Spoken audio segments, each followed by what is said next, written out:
Hi everyone, we are Team Driven. My name is Puzan Thapa, I'm the Scrum Master. Hi, I'm Kaushik and I work as a backend engineer for this team. Hi, I'm Praveen and I also work mostly on the backend. Hi, I'm Swarnim and I worked full stack. All right, so let's go over the problem statement. As an international student, I had to travel a lot within 1 year, within the span of 1 year. First for my internship, then maybe in the winter when I had to leave when the semester ends. And we had a general consensus of in our team that we all experienced one problem. It was about changing addresses, and the second problem was that we our mails were delivered to the old address, and this was always a hassle to keep changing the address and making sure that we were always at the our mails were going to always to the most updated address. And we wanted to first check if that these problems actually exist, and we went out and tried to get some surveys to understand the problem space, and then we are trying to get some fictitious user stories. So the first user which we found could potentially user were some people who wanted to have this system of new addresses in that would just magically change your address on all the websites that you have. And also there was a consensus on people saying that what if I could, since I'm going as an intern to a certain place, why can't I just have a start date and end date that syncs to this address, and after that this address expires. And the second type of users that we saw were more inclined to the problem of mails being rerouted. So they wanted to have certain capability of uh, managing and having the full control of all their incoming mails and outgoing mails from different kind of vendors like Amazon, Bank of America. This would help making sure that your mails are protected and as not delivered into some old address that you don't have any more control of. And it would also save a lot of money to those vendors who are rerouting mails that would else have been prevented. So with this in mind, we tried to start our product. So we're driven. Our mission statement is we provide a universal mailing address portal to the movers to avoid conflicting addresses in different platforms and better track their mails and packages. By the movers, we don't mean the people who actually help people move, but the people who move around the country, like Kaushik mentioned. It may be international students, it may be young people moving around the country for employment or other opportunities, especially like short term moving, and we want to give them a one stop shop for all their uh, mail management things. So we gathered a lot of requirements from the user stories and the interviews that we did. As you can read, the login page, UI, UX, changing their profile information, and adding addresses, tracking the incoming packages, outgoing packages, storing it in a secure database, and also giving access to certain vendors like Amazon and all that.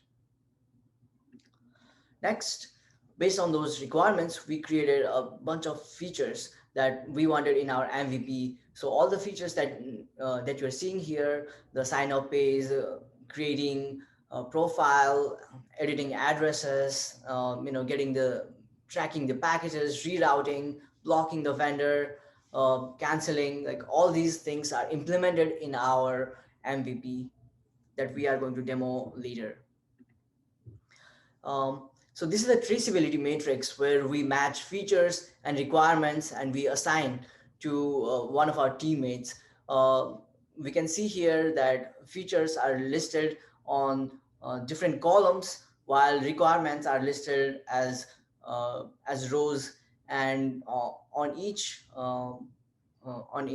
entry there is like we have assigned it to one of the teammates. So we can see PS in the first one, that means Province Sapkota, and then there is PT, which means Puzan Thapa, so that's me, and there is also SB, which is the initials for Swarnim Vandari, and KM stands for Kaushik Mishra.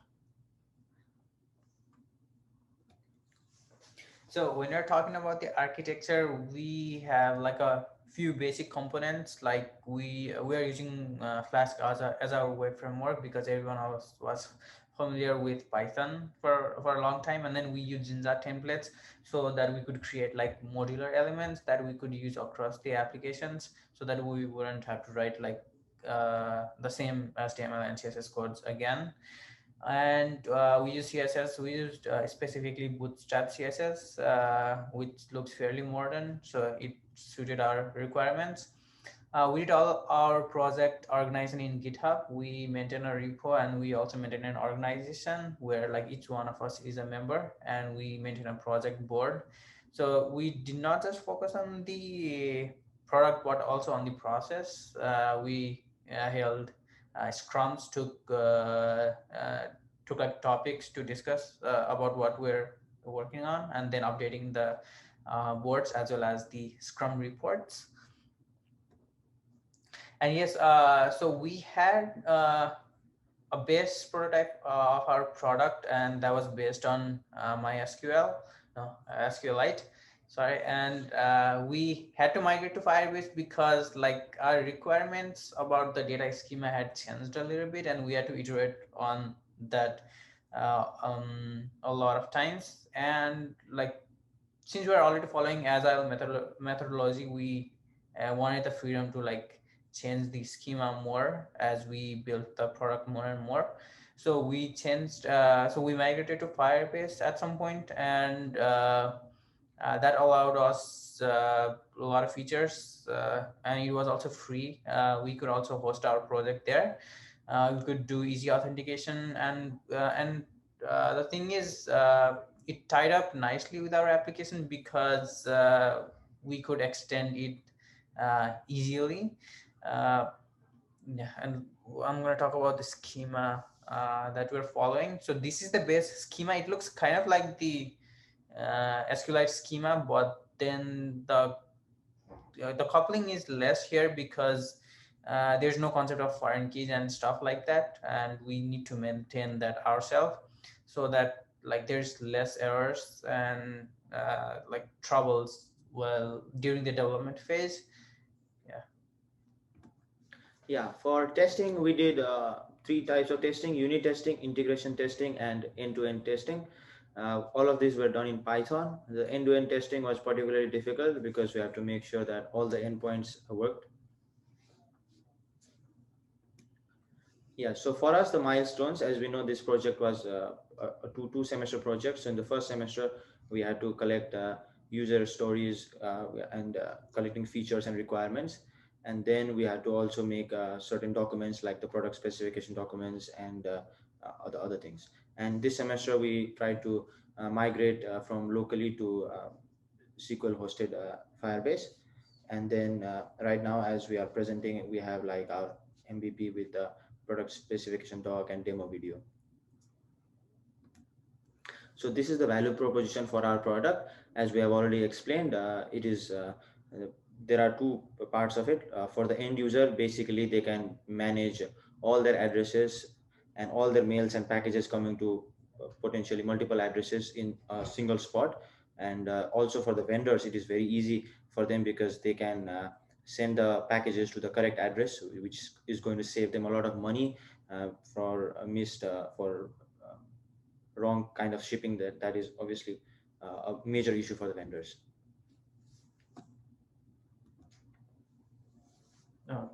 So about future developments, a lot of features are like the basic features that we have. So we're gonna add more advanced features like we have the endpoints ready for vendors to use, but then we want to wrap that in a library nicely so that they can use it. We also want to implement two-factor authentication. We want to make the UI better, more modern, and we want also to build partnerships with vendors and do some marketing and PR. And So yeah, you can go ahead. yeah, these are some of the some of the tutorials that we followed during the developmental phases, like Flask tutorials, database, Firebase documentations, Jinja template documentation, some HTML and CSS tutorials. Yeah, and all of these are hyperlinks, so you'll have access to this if you want to follow along. And these are the people we would really like to thank because all of the so the right side is all of the friends who really help us do the user surveys and try to understand our product better. And then we want to thank all the faculty members, if you even if you are not listed here, for teaching us all the basis of computer science so that we can piece this project together and tie it up neatly and build something that actually can be used and shipped to people who are actually in need. And after this, we have a project demo. If you want to stick around this video longer, and or maybe there will be a separate video as well. But and we would talk about the specifics of the entire product, and we'll do a demo, and everyone would do their piece, and that way we could have better understanding of the product. Thank you for listening. Go. Hi everyone, this is Swarnim. This is the homepage for Driven. I'll just show you what I've done. So first and foremost, let's sign up. So let's use a generic name called Johnny. No, let's just use Sam. I like this name.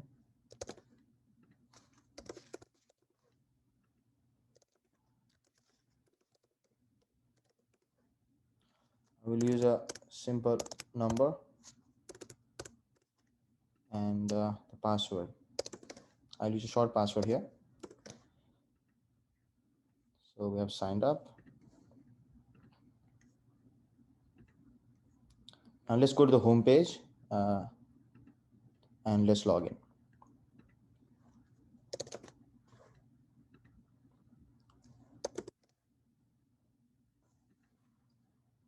And here we can see that we have logged in. Now this is a very new account, so obviously we don't have anything here.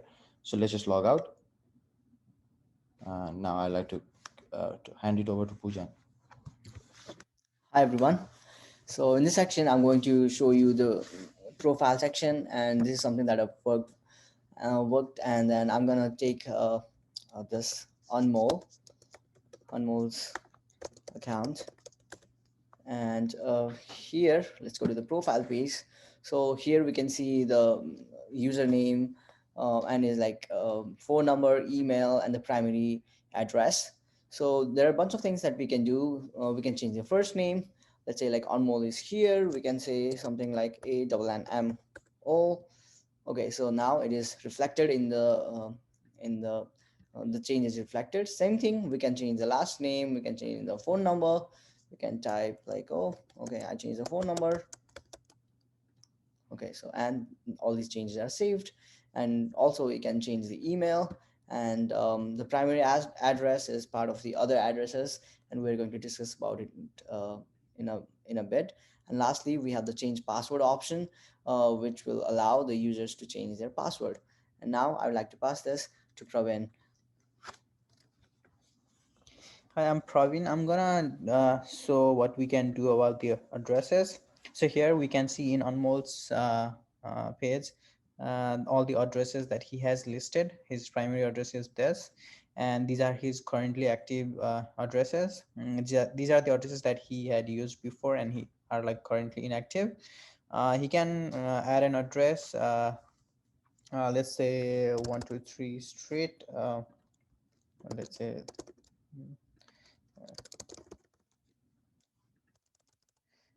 then submit it. You can see now that this address has been listed here. We can delete this, and this in the same way we can revive this. We can make this primary. We can see the change here, and we can also add access to vendors for certain addresses. Let's say we're giving access to Amazon for this. We select this, and that has been given an address. So we can do this for all the addresses. We can also revoke the addresses of vendors similarly. Yeah, I'm gonna pass it over to Kaushik now. All right, so now what we need to do is try to tie it up to the mails, because that's the whole point. So we go to the home and then we can see that Anmol manages pretty much a lot of addresses, right? And we saw that earlier. So this is what I worked on. That is, how do we sort this addresses in base? Sort the mail based on the addresses. So this is his first address that he manages. So this is Unmold's packages, incoming packages into different addresses. As you can see, that it has been sorted based or categorized based on what address it's coming to, and we can see that all the delivered addresses, delivered packages have also been categorized based on what address it's being shipped to. And what we can see is that, so the whole idea is, assume that Anmol is running an enterprise and he has a lot of departments, and all the departments have a lot of offices.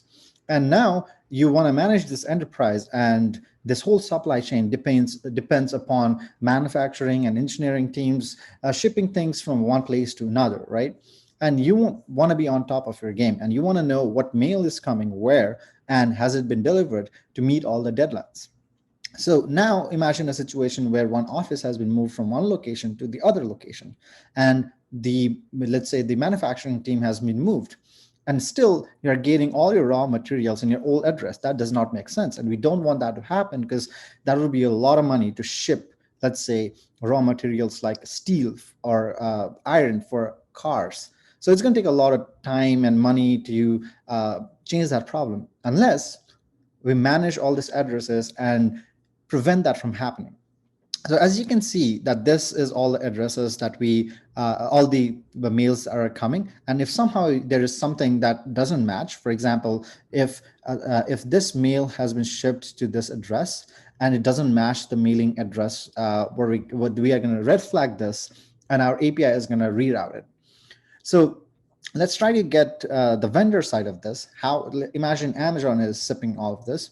So how would this look like? Currently, you can see for this address, 222 Howard Street, we have 4 incoming mails. All right. So let's go to the terminal, because I'm logged in as Anmol. I can't see the vendor side. So what I'm going to do is I'm going to do a request to get all the addresses of Anmol, right? So this is my request, and this is what Amazon is going to do. And as you can see, that this is going to check and see all the addresses that Anmol owns. Also, you can see that the newly created address is not here, because we did not, or Anmol did not give access to Amazon. As you can see, we have logged in with a vendor token as an Amazon's representative. They will not have access to that new address, so they can't ship anything there. This will prevent from rerouting mails, because it's going to prevent it from shipping into a wrong address. So now what we're going to do is we are going to, let's clear this. And as you can see, we have 4 addresses, 4 mails coming in this address. Let's try to ship one more. All right. That's what we're going to do. And this is the request that's going to run, and it's going to create a new package ID. And let's try to refresh the screen. And voila, we have one more package for this address. And you get the gist of this, right? So now it says record created, and we can change all of this, whatever message we want to give, whatever random number we want to give that to. So this is all, of course, wrapped into a library that Amazon is going to use as an API in their system. And once it's shipping, it's going to choose the address that is marked as primary. And once you revoke access from a certain address, there's no more mails coming in. And so this is going to prevent a $1 million industry of rerouting mails, and it's going to prevent people from missing their mails as well. So thank you for listening, and I hope someday we will turn this into a product. Of course, there are some future things that we want to change here. Of course, for the first thing is that we want to build the whole vendor side and try to reach them and make them use our app. And then we are also going to change the UI to make it look a little modern. And we are going to have functionalities like sorting based on the vendor, and try to track all of this, trying to link it with FedEx and all of the cool stuff. So I hope you would catch us sometime soon and will use our product. Thank you.